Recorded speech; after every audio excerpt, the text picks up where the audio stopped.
we'll try to tell everybody about the really cool Camp to Belong. So Elevating Connections, everybody, is a wicked awesome charity that helps youth who are separated from their siblings by the foster care system. And for me, it's a charity that I discovered one night when I was hosting an event for them, a poetry jam. I heard the kids do poetry and I was entertained and more often actually moved. And I thought there was actually good poetry, and who knew there could be good poetry. But when you hear what the words the kids said, you realize how important it was for this charity to get people who are separated from their brothers and sisters by the foster care system to have some connecting events. So we'll take some time during the show to tell you about it. We'll hope to try and establish a connection with Stacy, and also hope to entertain them, as I think we have the largest audience we've ever had for the ApocaLips comedy show. So thank you and welcome. And feel free to turn your microphone on so we can hear you, gang. We'll start cheering for comedians in just a moment, and we'll get to your seats. I want to walk you through the bar here at the ApocaLips Comedy Show. We have a bar; it's yours. Whatever kind of liquor you have, you decide. That's if you're a little indecisive. And Meghan Markle, who looks much different in front of liquor. Right. You know, what's a princess to do? You know, what sort of booze am I to pick? So if you don't know what to pick, then we've got a virtual bar staff that would be happy to help you. Miranda, Lynn's brother, who's our bartender tonight. And so we'll be happy to pour whatever you got. And not sure what, I guess she's trying to get her drink on. Your gratitude to Jim for working tonight. Yeah, we also have restrooms. Our virtual restrooms are unisex bathrooms. In fact, they're any sex bathrooms. They're your bathrooms, everybody. Have whatever kind of sex you want. Just please turn your microphone off if you're headed to the bathroom, and don't forget to wash your hands. Now, we should cruise in towards the showroom, as it's just a little bit past 7. We'll want to start the show. I see we're audience, and it's working out great. Many of you shared your ticket with a friend, and I think that's so awesome. I see where Nancy's coming. That's one of our favorite VIPs. So our VIPs get to sit downstairs. Please practice social distancing between the seats, everybody. So VIP, you're on the main floor. This, by the way, is not an example of the seating. This is just a very, very unpopular audience member. So, right. It's just as we near the actual show, it will fill in, but no one wants to be the first one. No one really likes Neil. Here's the balcony where Mike's friends from Michigan are seated, and we also have booze service in the balcony. Blondie, the cartoon strip figure, is your waitress. She's our waitress tonight. She'll make you a Dagwood sandwich if you ask for it. Right. You won't even have to ask if you're sitting in the balcony, because you'll be within 3 feet of another person from Michigan, which means he'll be armed and you'll be able to get whatever you want. Right. And remember, times are tough. Unemployment benefits for people like Blondie have been cut yesterday. So, you know, please tip generously up there in the virtual balcony. So we'll cruise in towards our showroom and stage. The gang, there's our curtain, and it must be time. I think we've got a majority of our audience here. So again, I'll tell you one last time, you can turn your microphones on if you'd like. And if you would, please cheer for the cast and crew of the ApocaLips Comedy Show. Woo! Yeah. All right, here we are. Today we are aboard the I'm a Needy yacht with several theaters. And Mike and I are going to take you and the whole gang on a real fun show today. Mike, I see you over there on the left, your little avatar. Doing some crazy little tap dancing, my friend. Well, thanks. I learned that while I was in jail on Monopoly. Wow. Right. Do not pass go unless you learn how to tap dance. Our show has one sponsor, and it's been the same sponsor for a few weeks now. And it's wear a mask, please. So please just wear a mask, everybody. You know, then we can do comedy shows. I just would like to point out that my avatar is not wearing a mask because it's an avatar. Right, right. And was Inanimate tested. object that's moving across the screen. So We don't. test don't our get- avatars daily for COVID-19 as well as lucidity. Mike, today's episode is a virtual yacht club. We are going to look at you, buddy. You are taking the moves on, really. Did you? I am, you know what? I'm going to be on Dancing with the Guys Who Wrote for the Stars next year. Oh, that's fun. That's fun. Mike, if you notice, ladies and gentlemen, Mike is holding his Golden Globe Award for television writing. And so that's fun. You'll be on Dancing with the People Who Wrote for the Stars. That's going to be a fun show. And I personally don't think it's going to get big viewership, but you know, that's just me. No, you, Caroline Ray, and Kostaki Economopoulos does not make a hit show. No, absolutely not. Here, gang, is our writing room where we put together the fun adventures. Plenty of comedians on the way for you, and a whole lot of fun and comedy. Something's blocking the view in the back there, Chuck. I'm sorry. What do you mean, Mike? There's a big picture window, and right in front of it, there's this thing. I'm not sure I understand what it is exactly. Mike, that is a Fragile Kennedy Center Award for Innovation in TV. Wait, Chuck, wait. Are you saying you've won a Kennedy Center Award? Is that what you're saying? Apparently not. Sail aboard the Amanidi and enter a yacht race with several other virtual yachters, and the race is about to begin, Mike, so we better get everybody aboard the Amanidi. Look at you, you are lively today, Mike. Oh, you know, I can't tell you, since the hip operations, it's Katie bar the door. Right, that bit is off the rails. So our virtual race today starts in Bar Harbor, Maine, ladies and gentlemen. That's where the virtual yacht club race starts. An annual regatta. You may recognize the Neon Moose, Bar Harbor's finest, and in fact, only strip club. Yeah. Get the boiled lobster or the boils. What a great strip club, everybody. Now, buckle up, everybody. What we're going to do is begin the race, and then we'll get our first comedian out here. Nico Lukov is going to entertain us an awful lot. So, Mike, the Amanidi doing pretty well in the virtual yacht race. And popping in here is a clipper ship, Mike. I think that's your arch rival. And my arch rival is Pirate Pete. Right, Pirate Pete and Johnny Unitas over there in the black and the gold, and all kinds of ships are trying to. One of us, Mike. Okay, you know what? We're already in. We're going to have to start the engines. Right. Yeah, we're going to have to move. The sailing ships have got the lead. Right, folks, you're going to have to cheer along. The Amanidi is just, Oh, here comes. Not even a little clipper ship is cruising past us. That's, hey, that's a sloop, y'all. Get it? Right. Sloop, y'all. All right. We're not off to a good start, everybody. No, the jokes are off to a great start. I've been the humor and comedy is all set and sail and just ahead, and plenty of fun to be had. I guess the Amanidi is finally. We said, you know, we spotted them a few yards because they're sailing ships, and we know we can overtake them. Right. Well, I hope as we cruise along, folks, that we end up winning the great race to Winchell's.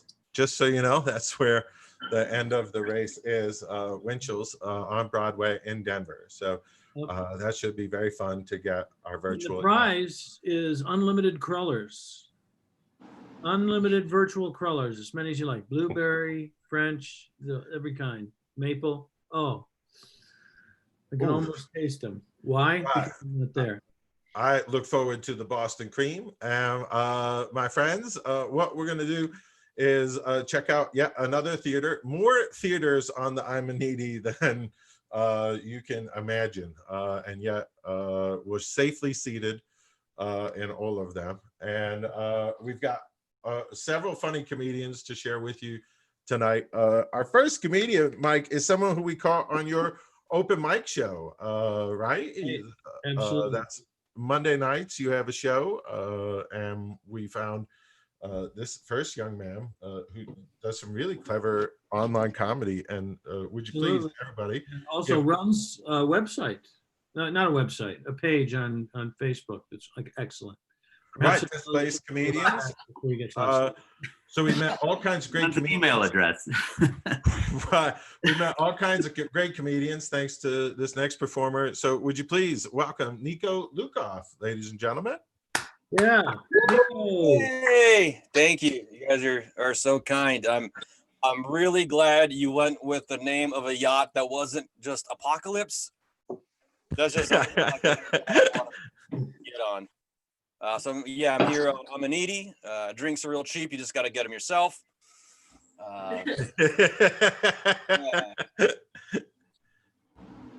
So I was raised in a household. Man,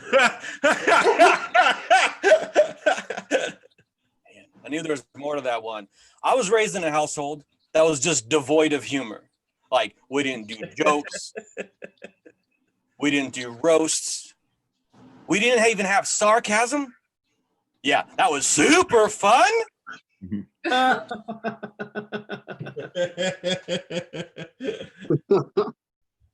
Still working on sarcasm. We're gonna get there. We're gonna get there. Sure you are. We didn't have jokes. We didn't have sarcasm. We did, though, have lots of passive aggression. Lots of passive aggression. But I would have thought you'd have known that by now. I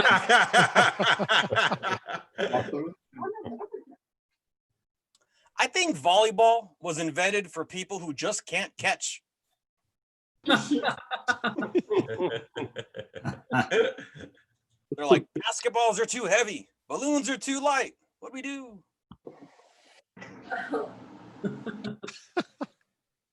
The other day, I sat on a tall wooden chair. We're getting real exciting, folks. We got chair jokes and volleyball jokes. Sat on a tall wooden chair. It didn't have any armrest. It didn't have a backrest. It was pretty uncomfortable. I had to put a pillow on top of it to make it bearable. That helped a lot. Yeah, I just needed a stool softener. Nobody wants to, but everybody will. Nobody wants to, but everybody will laugh at that, Nico. Just It's a numb-ass joke, Mike. It's okay. It's a numb-ass joke.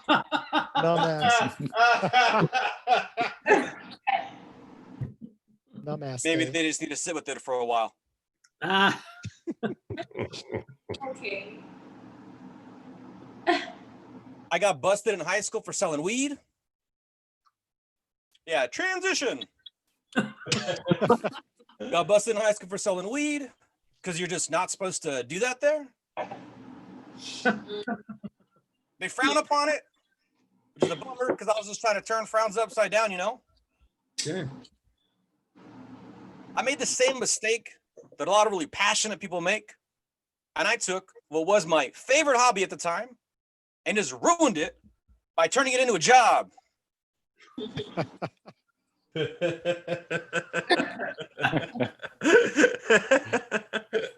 Maybe some of you can relate. Now, this is obviously a job I wasn't any good at, but look, I was 15 years old. I didn't know a whole heck of a lot about business. I just knew that I was supposed to buy low, sell high.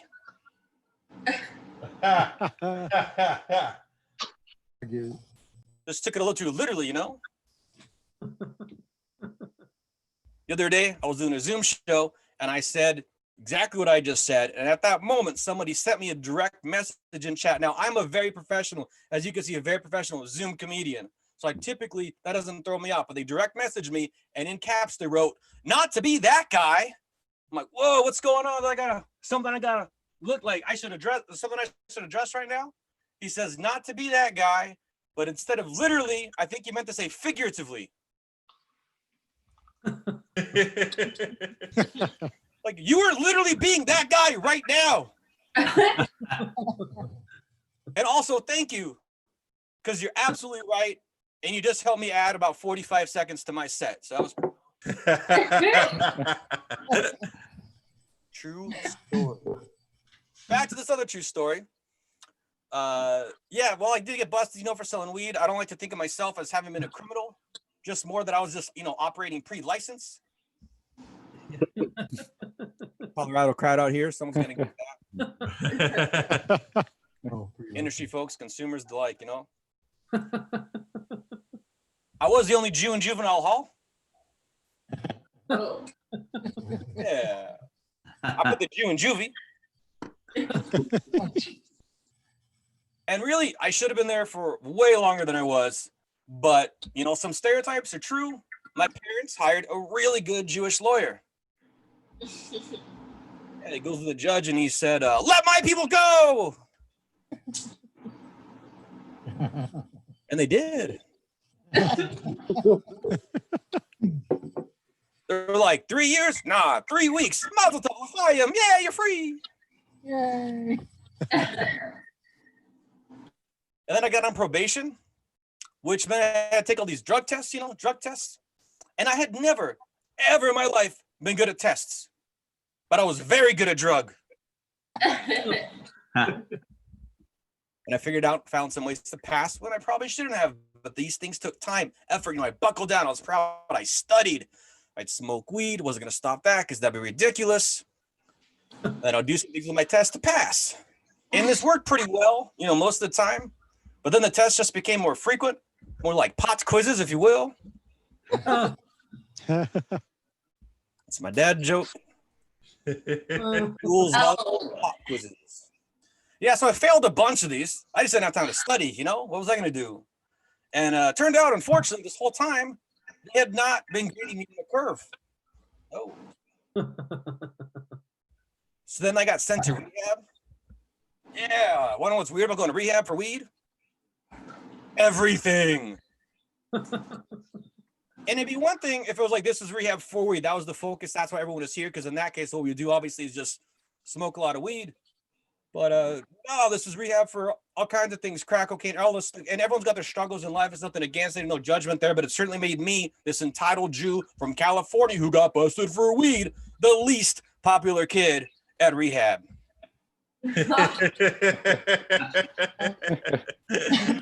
Thank you, folks, so much for being here. Enjoy your stay on this wonderful voyage you've been on. It's been super fun. Call back from Nico Luca.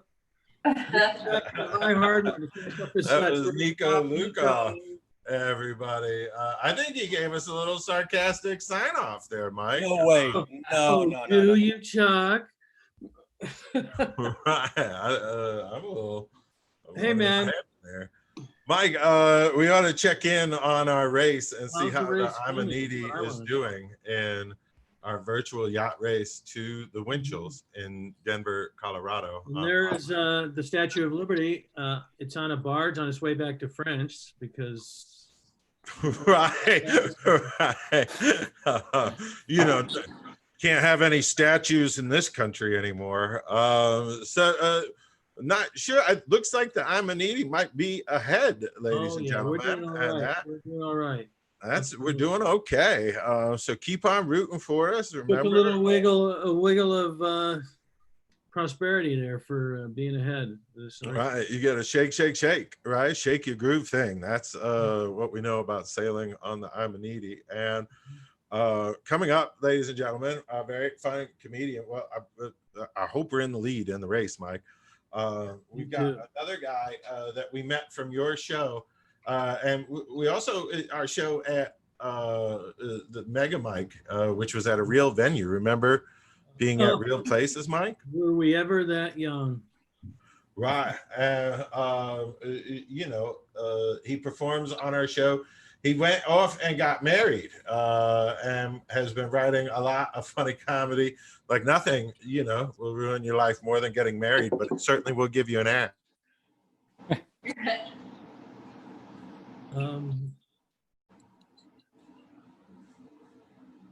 Hey, Evan. Hey. How's it going? Sorry, the audio cut out, I think, for a little bit. So. That's all right. But hey, yeah, I did just get married. I'm very excited about that. We were going to have a 200-person wedding in Arkansas, but we did have to cut it down to 30. So that meant that one weekend we had to call everybody.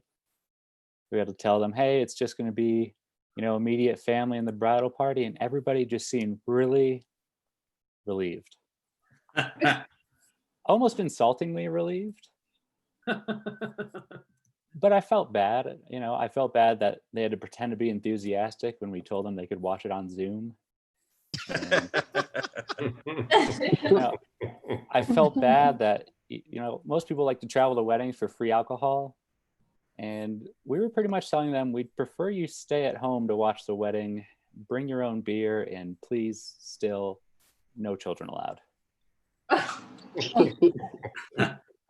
But yeah, most people were okay with us lowering it to 30. One person who sort of pushed back was our venue owner, who had already been paid. And I didn't understand. We told her we're going to go 230. She's like, no, 200's fine. You can do 200. And we were like, well, we have some older folks in our family, so we'd really prefer that we keep it down to 30. And she responded with a picture of a wedding going on at that time. And she said, well, there are lots of old folks here, and we have 300 going on right now. And about this time, I tried to put together some statistics on COVID in Arkansas, but my now wife was like, hey, I grew up here, I understand the culture, and I speak their language. Let me text them. He texted, hey, we've really been praying about this together. And we really think God is telling us to lower it to 30 people. And the venue was like, great, that's perfect. We're going to make it work for 30 people. So along with getting married, I learned about the power of prayer. But I mean, Arkansas was great. I survived the wedding. It turns out it wasn't the COVID that was dangerous. It was the heat. Yeah, wearing a suit on a July afternoon in the middle of Arkansas is not the most comfortable experience. No.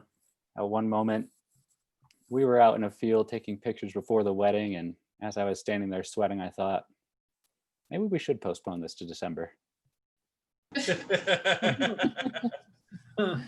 We were going to travel abroad, but obviously we can't. And I kind of miss traveling abroad. I used to really like solo traveling.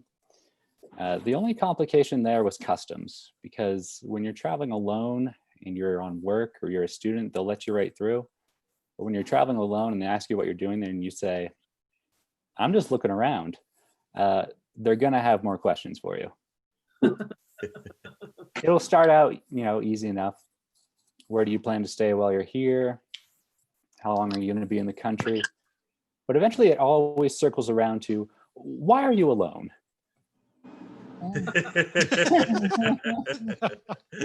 Don't you have any friends who could have come with you?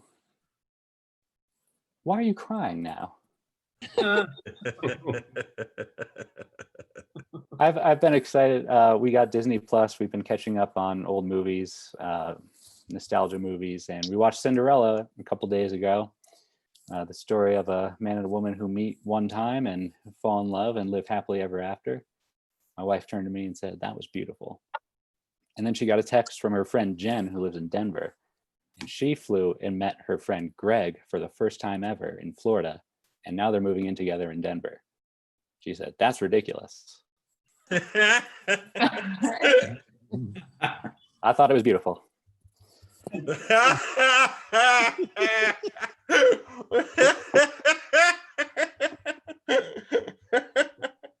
It's summer, and my friends have been asking me if I want to go camping, and I don't. I went camping for the first time ever last summer, and I don't know if any of you knew this, but it turns out that camping is just chores. That's all it is. Drive 200 miles, unpack the car, bring the stuff to the campsite, unpack the stuff, pitch the tent, start the fire, survive for a night. Yeah, I could have just cleaned my apartment. We didn't have to come all the way out here. And now I still have to clean my apartment, and all of my clothes smell like smoke.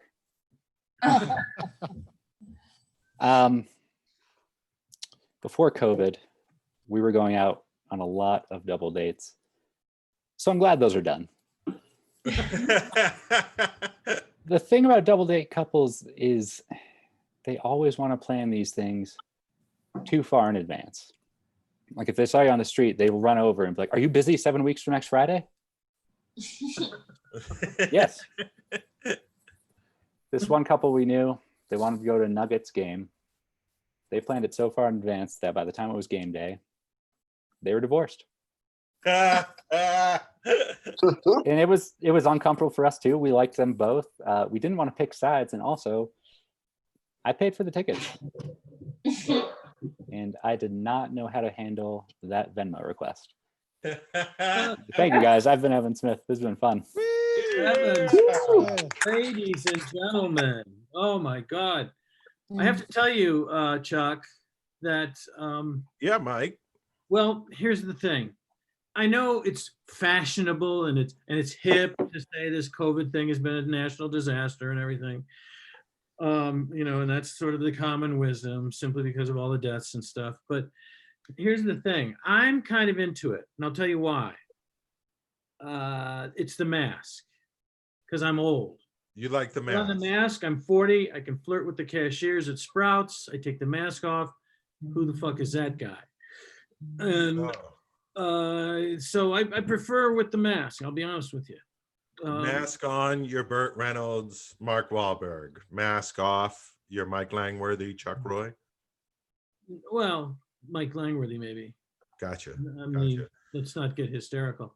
Mike, our You're a number very one fan handsome in dude. Washington is monitoring the next leg of the race. Our Excellent. boats, our virtual yachts got to This go is where we around. really pick up. This is where we really pick up our lead, because there's a special quality to the Amanita yacht, and it's showing up right now. Cruising right past the Washington Monument. Yes, on land, y'all. Right. You try and do that with your fancy Right, yeah. $600 million yacht. And your little sailing boats. Right. Our virtual yacht kicks ass. Mike, are we going the right way, or is the Long pirate way, ship? Corrigan. Right. The pirate ship and the battleship are headed. For some reason, the Coast Guard still hasn't been able to catch up with them. Right. Maybe it's that big hole in the side of the ship, or is that an anchor? Right. Either way, I'm not sure if we're headed in the right direction, or if the pirate ship is, but I know this show is headed in the right direction. Oh, absolutely. Now we've Do my settled Jerry into Lee Lewis impression here. the black box theater of the Amanita. This is where Mike and I come to work out various musical numbers in our little routines and such. Yeah. Pre-COVID days, we used to pack this theater every seat, and now just, It's not. that's just us virtually. This is where we premiered our production of Waiting for Godot, and now we're doing our production of Waiting for an Audience. Yes. So, Mike likes to tap dance on top of the piano. I do. And who doesn't, really? Chuck, we why like- don't you handle this introduction, because you were in love with this person. And I think it's only fair that you be the person who laudits this woman. Well, I like her work, Mike. She makes me laugh every week on the ApocaLips comedy show, and she's the perfect entertainer to have while we're in the middle of a virtual yacht race. Would you please welcome, ladies and gentlemen, Emily Cornelius. Thank you, Chuck and Mike. As you can see, I've set a background up, so we're having a lot of fun today. And by that, I mean, we're gonna watch something, I'm gonna do something, I'm not actually going to be watching it, you are, I'm sorry. We're gonna watch the news, because what's more familiar than that? Got to stay informed. Okay. Good evening, ladies and gentlemen, and those beyond the binary. You're watching Z News, brought to you by Z USA, right here on Channel Z. I'm generationally confused, and this is Z News. Our first story tonight, Trump terminates TikTok. The president publicly announced yesterday that he has beef with the Chinese-run data mining dance app. While no firm plans have been laid out to take away one of the few good things that we have left in this world, an American data mining corporation, Microsoft, has stepped forward as a potential buyer of TikTok US. Now, while this story is still developing, you can find updates on our website or on every social media site at Z News. If those words meant little to nothing to you, we suggest changing the channel to Fox News. Our second story of Z Night, Beyonce still exists. Yeah. Just when things get quiet, she reminds us that she's irreplaceable. Her new visual album, Black is King, was shot in South Africa, Nigeria, Los Angeles, New York, London, and Belgium. It's been critically acclaimed, being described as a celebration of African culture. Black is King is available to stream on Disney Plus, a service not yet available in any country in Africa. With this visual album, Beyonce has provided the answer to an age-old question of who run the world? Rich people. Our final story before Z Get Update involves Virginia Military Institute. The publicly funded military college has released a formal statement regarding the honoring of actual traitors. The multiple buildings named after Confederate leaders and the statue of Stonewall Jackson in front of the barracks in no way condone racism, much less slavery, says Superintendent P. the Third. Good news, though, this fall grief counseling will be available for BMI students, faculty, alumni, and community members, because although it's been 155 years since the end of the Civil War, evidently there are many who struggle with loss. And now, a word from Z sponsors. This show is sponsored by ApocaLips Comedy. Yay. And this has been the news with Emily Cornelius, the generationally confused. Nice. Emily Cornelius. Emily ladies. Cornelius. Emily, great job. Great job. Oh. Just delightful. I love that thing about Beyonce. I love that thing about Beyonce. She is everything in the world. Great, great entertainer. I got a ration of abuse last week for making a reference to her that was less than completely laudatory. And Yes, Well, Mike they on his see own it, show, got in trouble yes. for dissing the Beyonce. And What's the rule here at Colorado comedy shows? You don't Beyonce. no, but you know what? Here's the thing. Beyonce is a great performer, great songwriter, an incredibly wonderful performer. And I'll tell you what she's not. She's not somebody who can teach me how to turn urine into drinkable water after the apocalypse. And that's where we're headed. So this is what I'm trying to say. You know, if you like it, you should have put some self-defense mechanism on it. People are trying to drink, Mike. You know what I'm saying? You know, I just, you got to be real. I have to be me. Right. Some of your jokes are wicked pisser. You see, you call me to task and then you top it. Right. That's the sign of a true professional. For those of you who are just getting into the business or who don't go to a lot of comedy clubs, that's how you become Chuck Roy, ladies and gentlemen. Hi, everyone. What I want to do, Mike, is take everybody onto the next leg of our wicked awesome race. And this is a challenge. This is why Virtual Yacht Club is just one of the most brutal virtual yacht races anywhere in the world. You've got to go around the Washington Monument and then hook it around the moon. Fly me to the moon and let me play among the stars. Jupiter and Mars. In Look other at the words, I'm a needy man making the turn get around the around the moon. I'm but- a needy. In other words, turn around and come back. That is awesome. We are cruising through one of the most important legs of the virtual yacht club race, and look at this gorgeous theater they got here aboard the I'm a Needy. Mike, we really, once this pandemic is over, we got to invite everybody to come back on the I'm a Needy. Look at all the seating available, everybody. You can pick your own balcony Think at this about point. that. Just So think about that. And I would like to point out how responsibly Chuck has handled this show. He's made sure that he's socially distanced from me. right, And, check out Mike's super cool new tap moves, everybody. Yeah, da-da-doo, Oh, center stage, big dog. Yep. Walking the dog. And there you go, ladies and gentlemen. A little bit of acrobatic Michael Jackson. Right, you just really got. It's like watching Footloose, everybody. Yeah.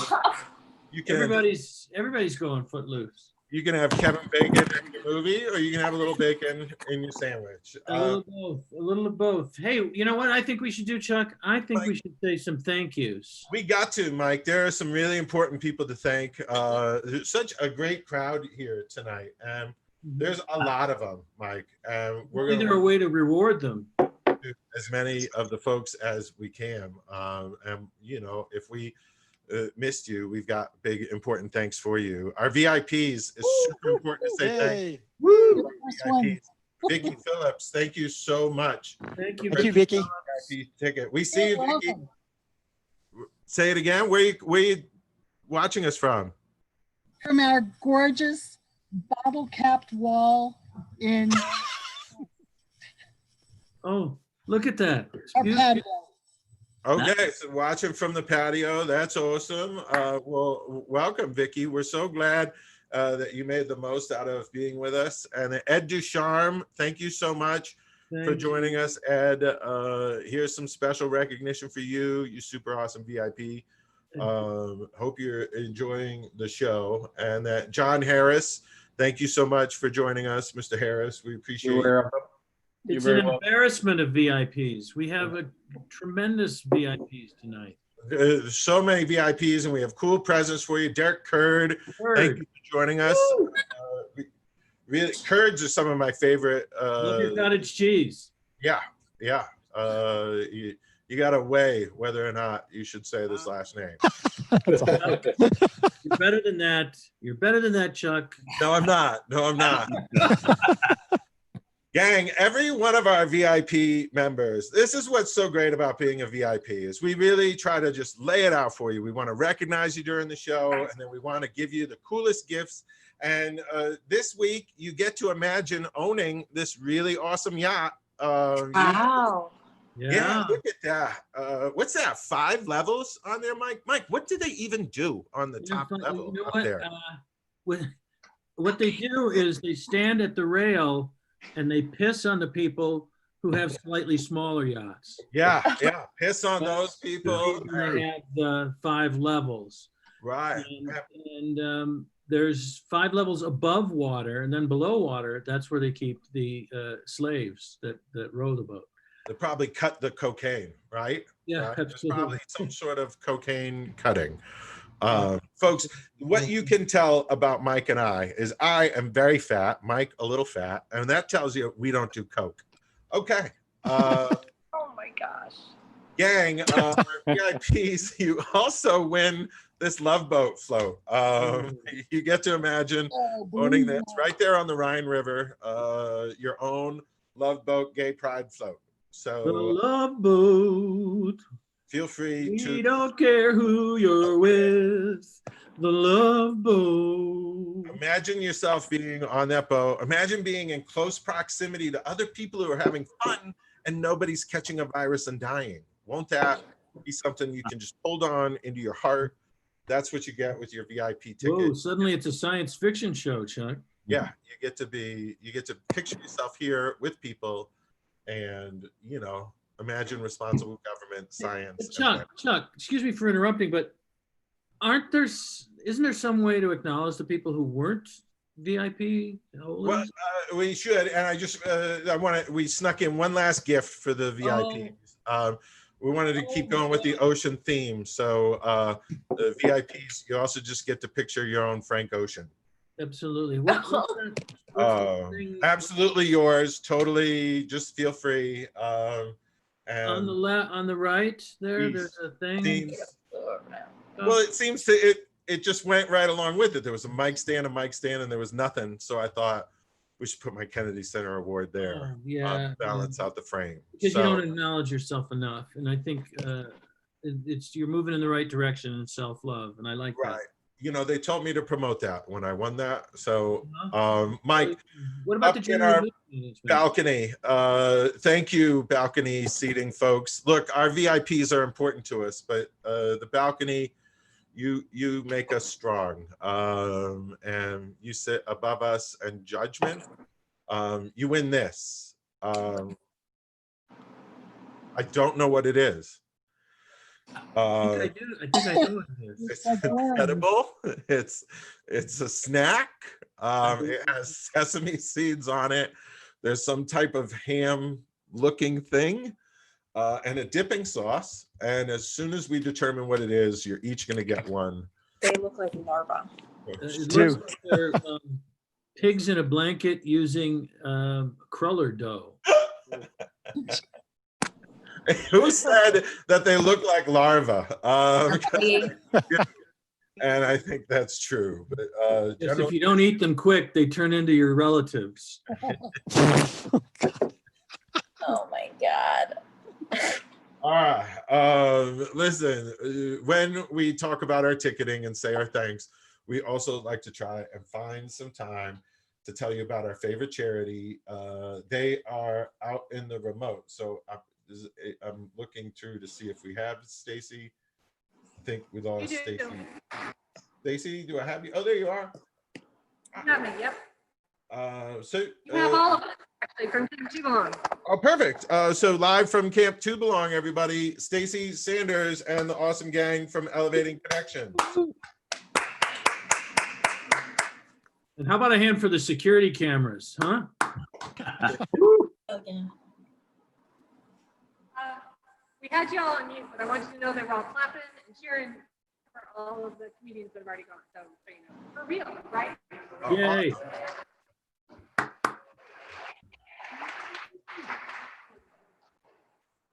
So to tell you what we're doing here, for those of you who are new to Elevating Connections and Camp Too Belong, we are an organization 5 years old. We reunite families separated in foster care.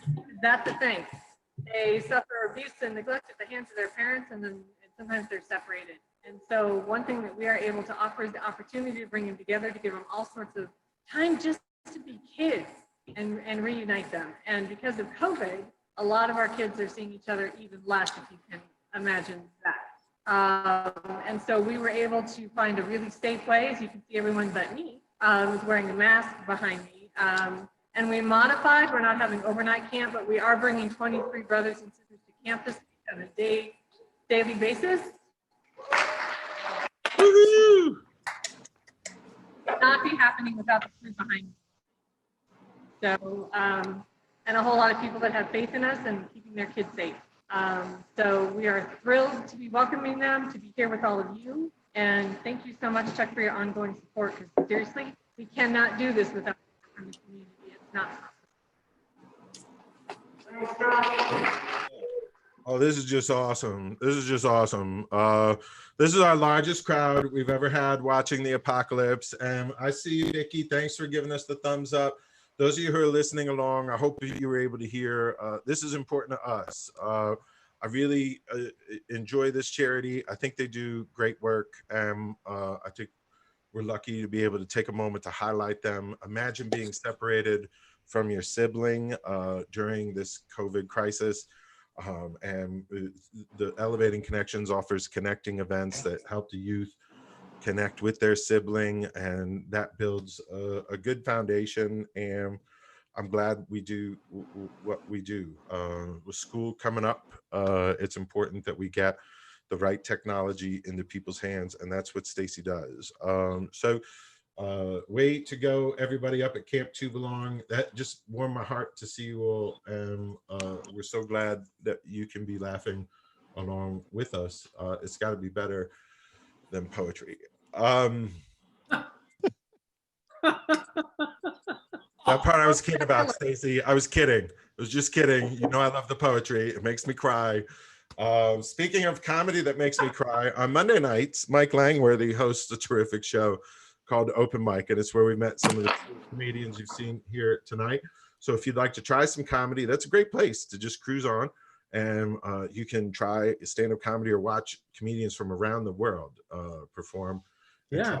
Their comedy. And Mike, a few more dance moves for the people. Sure. And You gotta do the dance moves, man. You got to. right, you know, I see where like you really got this little toe tapping thing down, buddy. And the big spin for everybody, that's like 4 today. You are just out of control. I'm And loaded with energy. The gift. You made a slight miscalculation when you talked about being fat means you don't do coke. Chris Farley, I was off on that. I guess, do you want to clarify, Mike? How much coke have you been doing this week? You know what? I gave that up months ago. Anyway, let's talk about Dear Comics at the Bar for a second before we bring our next act up, huh? I think we should. I'm a little hungover from yesterday's episode of Dear Comics at the Bar. Emily Cornelius appeared on Dear Comics at the Bar, and Chief of Funny at Dear Comics at the Bar is next. So if you like craft beer, go to Instagram. And Are you saying he's the CFO of Comics at the Bar, the Chief Funny Officer? Apparently not. Oh no, what happened? With anytime, anywhere. So ladies and gentlemen, would you please welcome Mr. Stephen Young to the ApocaLips Comedy Show. Stephen Young. Oh, thank you, Chuck. Thank you, everybody. Hi, in Zoom crowd. You guys look great in your little cells. I'm trying to be a little more positive. I'm troubled that the world right now is so divisive. And some of you are saying it's divisive, asshole. And that's really the problem. But there are some things I think we can all agree on. And why don't we just start with the things we can agree on and find that common ground and move forward? Like, I think schizophrenics should be allowed to drive in the carpool lane. Right? I mean, that's just fair. Who would disagree with it? I think the word monosyllabic has way too many syllables. I mean, come on. Polysyllabic, I get, right? So, okay, we're together still. This is, I think guys serving time for bestiality should not get conjugal visits, because that would just get messy. You know, I mean, it'd be like, hey, Young, there's a petting zoo here to see you. Okay, so I shouldn't use my own name in that one. Note to self. I will move on. I think we can all agree with this. Every murder suicide is performed in the wrong order, right? I mean, come on, we're all together. We're all together. I think when the guy who invented the Murphy bed dies, he should be put in a casket that just folds up into the wall, because that would really save space, right? So we're all together. Things are okay. Maybe not. Okay, I mean, look, I try. I just see things that bother me. I'm in that car. I see this guy on a motorcycle, and he's driving his motorcycle, you know, no mask or anything, but he's not even he's wearing a top hat. And I'm thinking, come on, a top hat is not a helmet. Just ask Abe Lincoln, right? I mean, come on. Abe's last words were, but Mary Todd, the haberdasher, said it was actor resistant. And that's the catch. Okay, so I don't know if we're no longer together. You see, we're being divisive. It's my problem. Look, I want to be somber and serious for a moment because you think you had a rough week. You know, so did Herman Cain. I mean, and I don't mean to make light of this. I don't mean to make light of this. He went to Trump's indoor Tulsa rally a month ago where they took away the signs and all crowded together and no one wore a mask. He got COVID, suffered probably for a month and died. And I think that's terrible. And my heart goes out to him. And it's sad. He was there as part of the group Blacks for Trump. And so that's the other sad part of this. They need a new name. Now it's just Black for Trump. So, you know, they're down to one. They got one left is what I'm saying. And I don't know. I mean, it's Scott Baio and some shoe polish. Oh, God.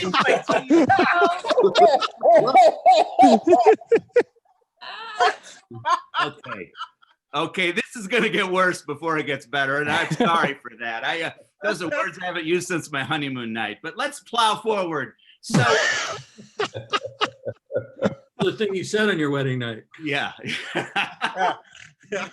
Louis Gohmert is America's dumbest congressman. I don't know if people knew that, and I know Jim Jordan is saying, but wait a minute, can he wrestle young boys? Well, yeah, I don't know, but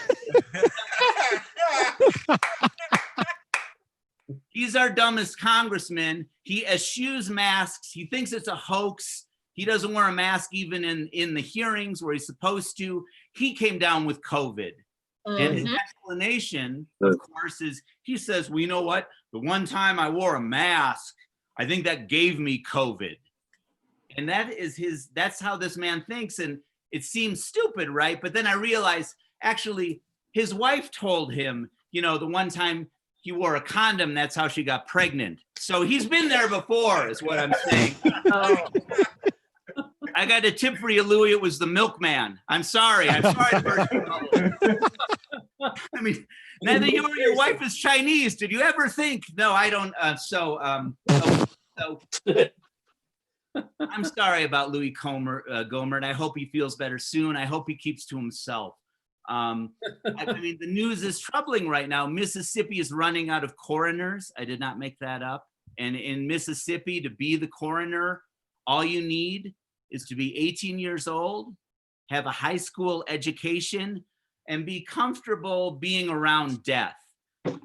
That's true. I mean, and incidentally, that's the same ad running for Trump campaign manager. So I don't know, maybe that's the competition. Maybe that's the problem. Trump himself has become infatuated with a doctor from Nigeria. And this is true too. I wish this weren't true. Apparently, you know, he sent her his bank account information in an email, but things have blossomed from there.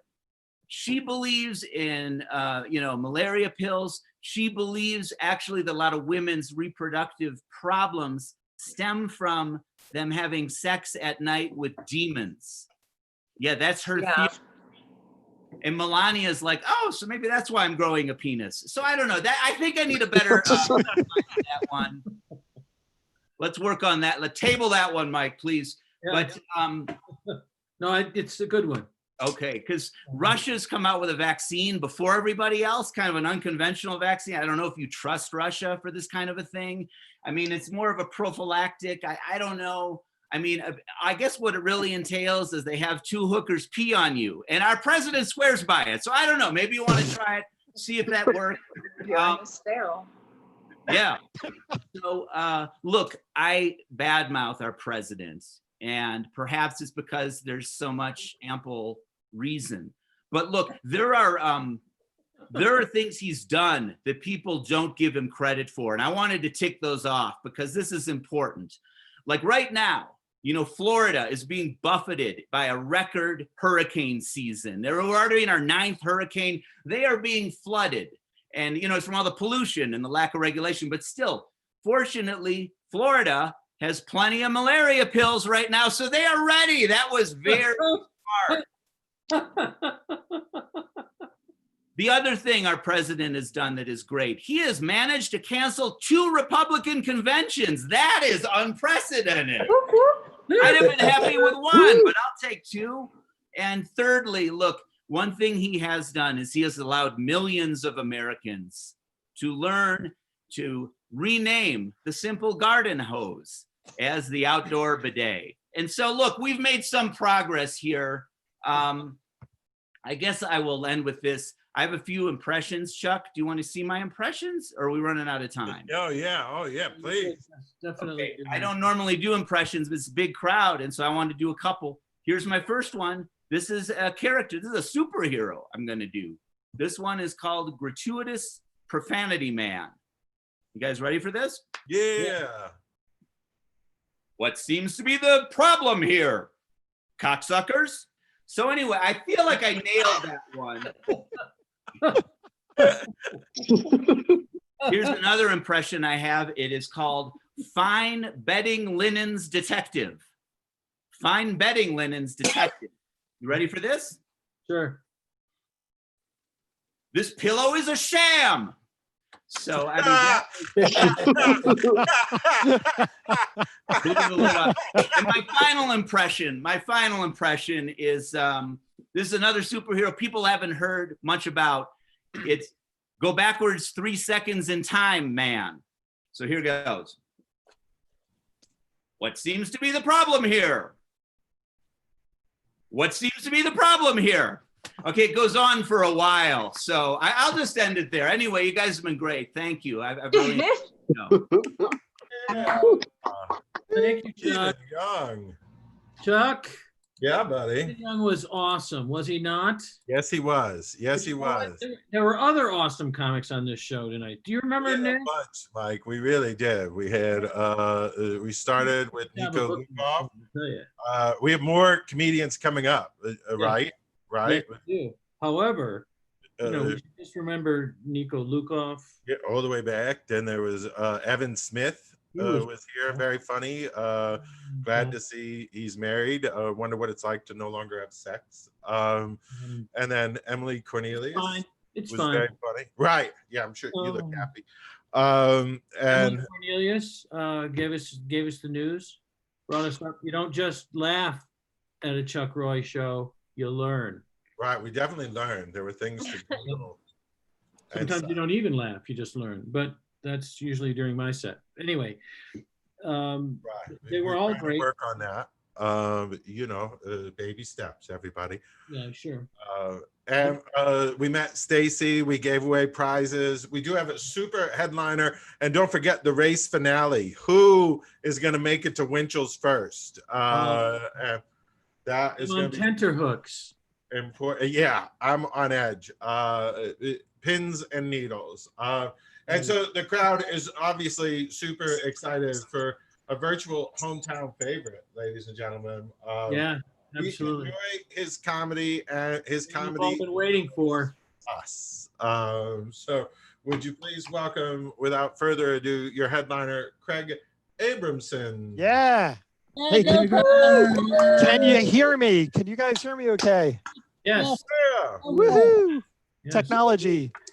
Wow. Look at all those people on mute. Take your thing off mute if you want, and then I can hear you not laugh at my material. So that'll be fun. Hey, I did a weird thing this time. I tried to market the show on LinkedIn, so I have all these people from work. So now I have all these. So I kind of have to shit can all my I hate my job jokes, which is kind of a drag. But anyway, hey, everybody, thanks for staying tethered to your computer for yet another hour of screen time. Yeah.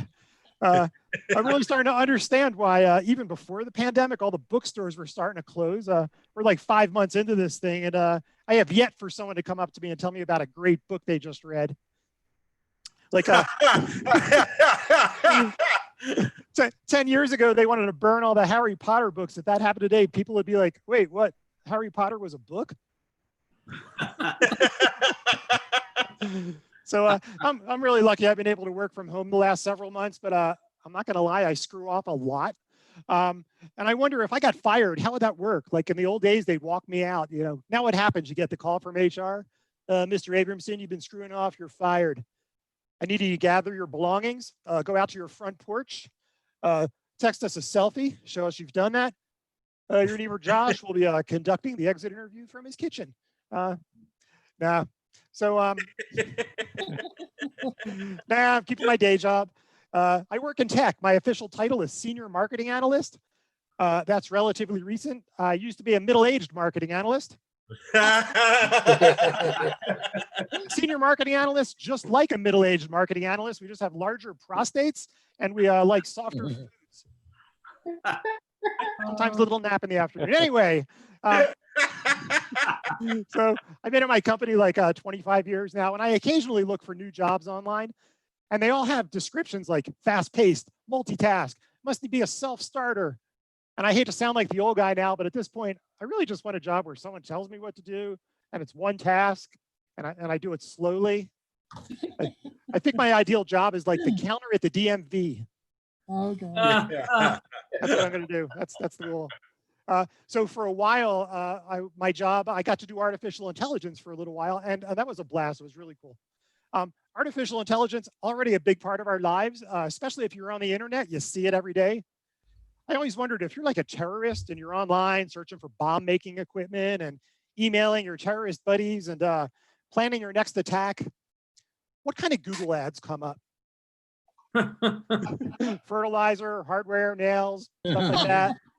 Travelocity specials for one-way last-minute plane tickets. I think it's probably that kind of thing. Yeah, that's awful. Okay. AI is huge though, right? It's the thing behind self-driving cars. It's going to be the next big thing. So if two self-driving cars get in a wreck, do they pull off the road and start yelling robot insults at each other? Where'd you get your license? Radio Shack? You drive like Ms. Pac-Man. That's stupid. I think I'm dating myself.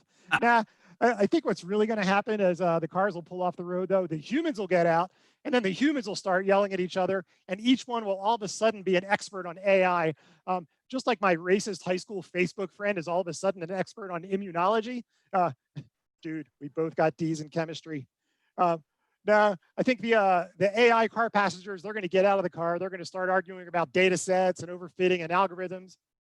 And I think this is probably not funny, so let's move on.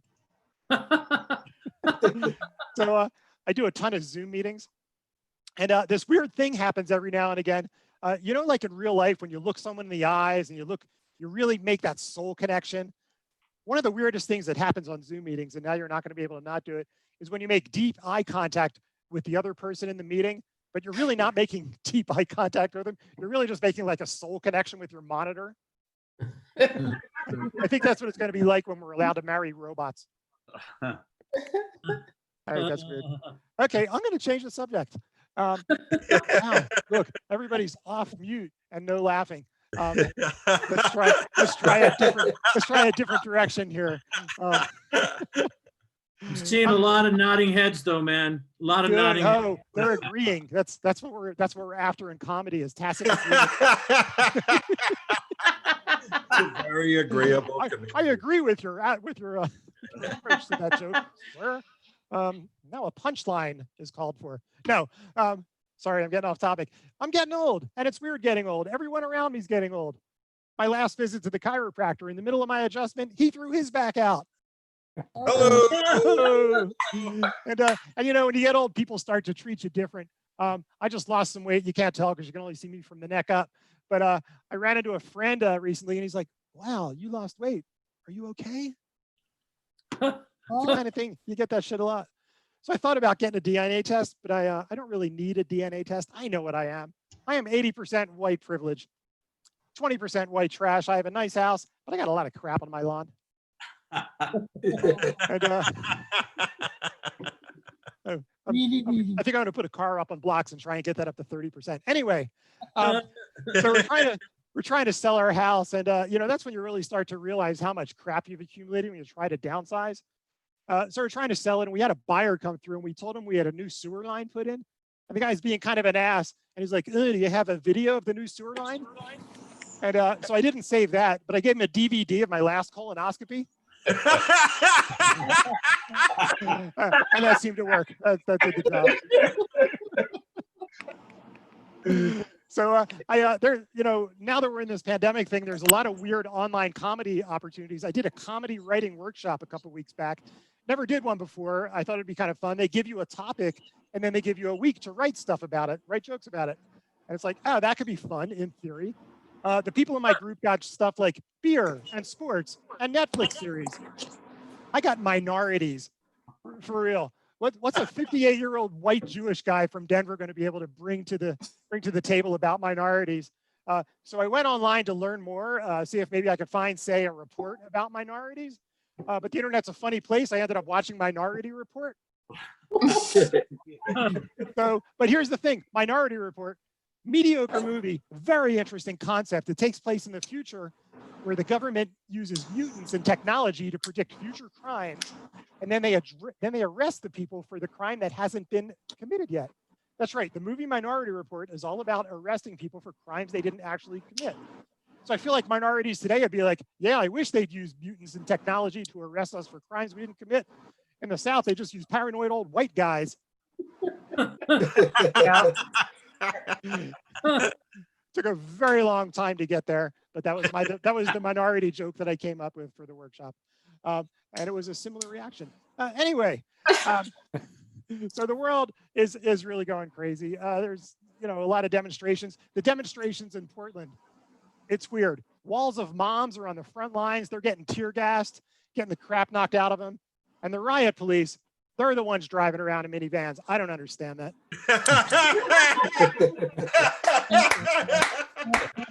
And the president, right? He's out there shilling Mexican food products from the Oval Office. That's weird. Yeah, black lives don't matter, but apparently black beans do. Oh, shit. So full disclosure, I personally am still learning about all the new causes going on. Like I went to one of the early Black Lives Matters demonstration. And honest to God, I'm riding my bicycle around, looking around. It's like, what in the world does the Bureau of Land Management have to do with any of this? Because they're both BLM is the thing. Hey, thanks. I don't. Yeah, I know. I don't know if anyone. You may want to post your glossary. Yeah, well, it's in the appendix. It's in the appendix. It's in the backup slides that every one of my friends at work understands. Anyway, so it's been said a million times, but the fact that now you're encouraged to wear a mask at a protest, how crazy is that? Before, if you wore a mask to a protest, you're like Antifa or Black Bloc or an anarchist, and they take your picture and they send it to the FBI. Now, if you're not wearing a mask at the demonstration, you get stink eye from the Highlands Ranch soccer mom because you're putting her little peanut allergy kid with a crappy immune system at risk. Now, before you get pissed, if this was 40 years ago, that would have been my mom because I was the peanut allergy kid. Honest to God. And it was really 50 years ago, but 50's less funny than 40, so I went 40. Anyway, the Abramson family, we're weathering this thing, right? We got a puppy at the beginning of this whole thing, a little pandemic puppy. A friend of mine asked, is that going to be his name? You going to call him Pandemic Puppy? And I'm like, dude, that's like the stupidest thing I ever heard. So his name's ApocaLips. So the best part is ApocaLips is a little Chihuahua. My understanding, he was born in Mexico, but he was brought here at a young age. So he's a dreamer. A little DACA dog, if you will. So they used to say I just want to do a quick count here. Yeah, everybody's still here. Cool. Okay. Where was I? Where the hell was I? What was I talking? Oh yeah. They used to say the revolution will not be televised. Remember that? They used to say that in the 60s and the 70s. Mm-hmm. They didn't realize that everyone on the planet was going to have a smartphone. Not only is it being televised, it's on Instagram, it's on Twitter, it's on TikTok still for the time being. They're going to have whiskers. They're going to put dog ear filters on it. Some Korean kid's going to set it to some sick beat. The revolution at the end of it all is going to be a super upbeat viral K-pop song. That's where this is all going. Hell yeah. Yeah, hell yeah. We're nodding heads. Oh, good. Still agreeing with the concept, waiting for a punchline. So let's see what else we got here. You hear the Space Force? The Space Force is a thing, not the Netflix show, even though that's a thing too, but I hear it sucks. I didn't watch it. So the Space Force is a real thing, and they just came out with the Space Force uniforms, and they're camouflage, and that makes no sense to me. If you're in the Space Force and you suddenly find yourself in the desert or the jungle, don't you want to be found? And besides, if you're in the Space Force and you're battling aliens and they have the technology to fly halfway across the galaxy to kick our asses and steal our resources, don't you think they're going to be able to figure out camouflage? I do. And all the armed forces, they wear camouflage, and I don't get some of it. I don't get the National Guard wearing camouflage. What's the point of wearing camouflage when you're rescuing some poor little Mississippi kid from a flood? Billy, grab my hand. Who said that? All right, so we know they don't have camouflage gloves. So now little Billy's supposed to grab a disembodied hand. Yeah, we're gonna lose Billy. All righty. All right, no segue here. I'm just gonna start saying, hey, I've been married for over 30 years. 30 years is a long time, man. Things change. We first got together. She was my friend with benefits. Still is. Except now the benefits are healthcare and a 401k. So my wife, my dear wife, has always managed the money for forever since we married. I give her a paycheck, I get a little allowance, and life went on. So recently, since we're coming up on retirement, I decided to look at our bank statements, and I'm like, crap. You know what she's been doing all these years? My wife, who I trusted implicitly, yeah, she's been investing it wisely. It's like the worst episode of Imposters ever. It's the worst 48 hours ever. I don't watch a lot of TV. I don't even know what pop culture reference to use. But the point is, my wife is honest. Jesus, I had no idea. You think you know somebody. All right. Okay, that was new. We're just going to put X's through that one. I think it needs more of an edge. I think it needs the, yeah, she ran off with all the money. But that'd be kind of a lie. Anyway, so married 30 years. And when we first got together, we did a lot of computer dating, but computer dating was very different back then. What it was back then is I'd pick her up, we'd get dinner, then we'd go back to my place and play Donkey Kong on the Commodore 64. Oh, shit. Yeah, happily married, but being shut in these last few months, it's really been affecting us. It's really affecting our food porn choices. We used to just watch a lot of cooking shows. Now we watch scratchy 1970s videos of couples eating at restaurants. It's like, oh yeah, she's using her mouth to talk to the guy at the next table. Oh, he's right there. So close. So for a while, our retirement plan was to retire to Mars. Honest to God, this was a real thing. They had this thing like 10 years ago. It was called Mars One, and some rich guy was going to send a bunch of people to Mars. At one point, he was thinking he was going to send a bunch of elderly people to Mars, and his thought was they were going to send the elderly because you know, they already had kids and jobs and they're gone. And well, face it, they wouldn't be missed. Kind of a cocoon thing. Like Wilford Brimley just died. Sidebar. Anyway, wouldn't that be a great gift for the in-laws? You guys like to travel, right? Can you imagine if it really happened, though, and we're like in our 70s and we get there? It'd be the ultimate nursing home. No one comes to visit. The food's liquid. The staff ignores you because they know you're about to die. Oh. I'm sorry. Don't you do that. That was fun. I'm sorry. That was funny. Damn it. Anyway, I have kids. Love my kids. My daughter, one of my daughters lives in New York. She came out recently to Denver to tell us she was gay. Yeah. I feel like, you know, I tell people that, and I feel like I can skip the middle part. The key is that she told us she's gay. It doesn't really matter where she said it, I guess. But, you know, it's unexpected and it brings up a lot of questions because we don't understand any of that stuff. It's like, how's it work? Am I paying for half a wedding? So wife and I had no idea, totally clueless.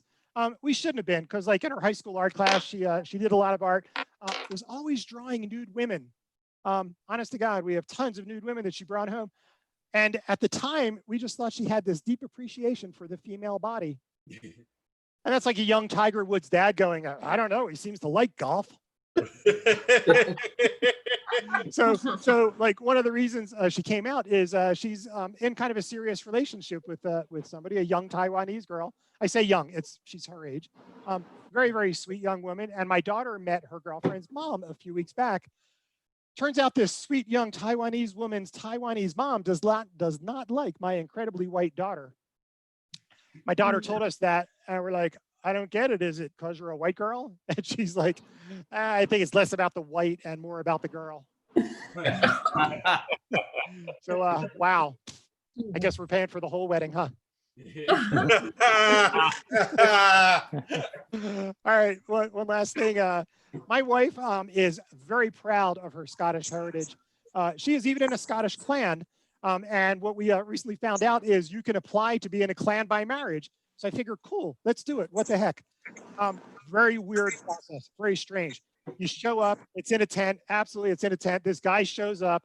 I called him the Klansman. He did not think that was funny, but he's got a bunch of bottles of really good scotch, and it's like, oh yeah, sláinte it, baby. And the ceremony is basically a lot of drinking. We drank shot after shot. He's making Scottish toast after toast. I don't remember any of it, but after like an hour and a half, he swipes your credit card, and boom, you're in the clan. So I sign. He wraps up. He's like, "Hi, welcome to the clan. How do you feel?" I'm like, honestly, I feel like I just betrayed 6,000 years of Jewish heritage. He's like, "What do you mean you're still Jewish?" I'm like, "Yeah, but you got me drunk. I paid full price." Oh my God. Hey, so I think that's my time. I think that's my 20 minutes. Awesome. Hey, thanks everybody for sticking around. Your Thanks, time is Jack. up. Hey, Gabriel, so let's have a big round of applause. Unmute yourself. Cheer and clap.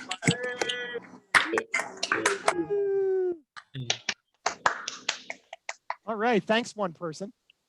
Oh, There was a lot of, The sound of one man clapping. there were a lot of people clapping. It's all good. I used both of my hands. So, Thank you, Mike. no problem. Hey, you know what, Chuck?